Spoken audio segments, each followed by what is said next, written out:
What I'm really grateful for as far as the mindset and the physical practice goes is just, even with the strangeness of the world and the physical disconnection from the studio, I actually feel like I'm stronger than I've ever been and more mobile and more present.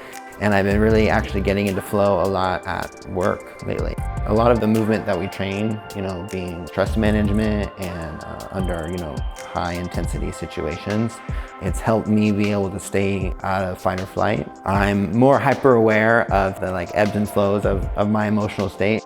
Lately, I've been allowing myself to not have a routine or to use some kind of timing protocol. The intuitive flow and the intuitive practice, in a way, it's like what I've earned. From the structured training has created the room and the space and the vocabulary, Like you learn the words of a language and then you can have a conversation.